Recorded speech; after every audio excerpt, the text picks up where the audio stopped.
అందరికీ నమస్కారం. నేను మీ శ్రవంతి. మీరు చూస్తున్నారు బీఎస్ క్రితిక్ ఛానల్. ఇప్పుడైతే నేను సంక్రాంతి ఎలా సెలబ్రేట్ చేసుకున్నానైతే మీకు చూపిస్తాను. మా ఊర్లో మా సైడ్ సంక్రాంతి ఎలా జరుగుతుందో అయితే చెప్తాను. మా సైడ్ సంక్రాంతి అంటే చాలా చాలా హ్యాపీగా, ఆనందంగా ఉంటుంది. ఎందుకంటే కొత్త బట్టలు ఎప్పుడు వేసుకోవాలని ఆనందంతో ఉంటాము. వచ్చేసి మేము కొత్త బట్టలన్నీ మకర సంక్రాంతి రోజు దేవుడింట్లో అయితే మొక్కుకుంటాము. ఆ దేవుడింట్లో కొత్త బట్టలు మొక్కిన తర్వాతనే అందరం కూడా కొత్త బట్టలు అయితే వేసుకుంటాము. ఇంకా మడపళ్ళు వచ్చేసి అరిటాకులోనే తింటాం ఆ రోజు. ఫ్యామిలీ అందరూ కూడా అరిటాకులోనే భోజనాలు చేస్తారు. ఇంకా 11 మడపళ్ళు అయితే తీస్తారు. మా ఈశ్వరమ్మకి, సింహాద్రప్పనికి, ఇంకా శంకరుడికి, మిగతా దేవుళ్ళందరికీ కలిపి. ఇంటికి పెద్ద ఎవరైతే వాళ్ళు ఆ మడపళ్ళు ఓరుమంటారు, అదైతే తింటారు. సో మేమైతే కాలీఫ్లవర్ ఫ్రై, ఇంకా గుమ్మడప్పళ్ళు స్పెషల్.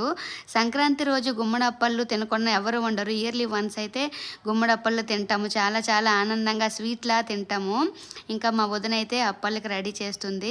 ఇంకా పరమాన్నము, పప్పు చప్పటి పప్పు, సాంబారు, కలగాయ కూర, ఇంకా క్యాబేజీ ఫ్రై అయితే చేసింది త్రివేణి, వడపప్పు.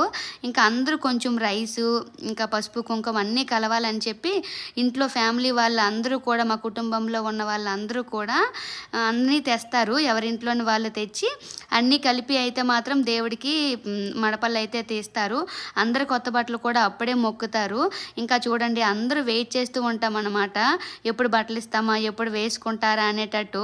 మేము చిన్నప్పుడైతే కొత్త బట్టలు వేసుకోవడానికి ఎంత ఆశపడే వాళ్ళమో. ఇంకా ఎప్పుడు మొక్కుతారు, మేము ఎప్పుడు కొత్త బట్టలు వేసుకొని ఆడుకోవడానికి వెళ్తాము అని అయితే అనుకునే వాళ్ళం మేమైతే మాత్రం.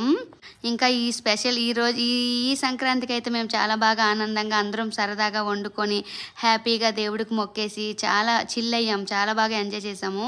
ఇంకా అందరూ కొబ్బరికాయలు కొట్టేసి 3 దీపాలు ఒత్తులు పెట్టి నేను ఒక ఒత్తు అయితే వెలిగించాను. నేను పెళ్ళికి ముందు అయితే 2-3 సార్లు మా అమ్మకు వీలు కుదరకపోతే నేనే దేవుడిని దించాను. నాకు చాలా హ్యాపీ అనిపించింది సింహాద్రప్పన్న దేవుడు. ఇంకా పెళ్ళైన తర్వాత మా ఊర్లో మా దేవుడు దగ్గరికి అయితే వెళ్ళిపోయేదాన్ని. అనుకోకుండా ఇక్కడ మొక్కేసి ఇంకా మా దేవుడి దగ్గరికి అయితే వెళ్ళాను. ఇంకా అందరం కూడా మీకు మా వదినలు, మరదళ్ళు అందరూ అయితే మాత్రం ఇంకా ఆ బొట్టులోనే మేము దక్షిణ వేసుకొని, అక్షింతలు వేసుకొని అయితే మొక్కుతాము.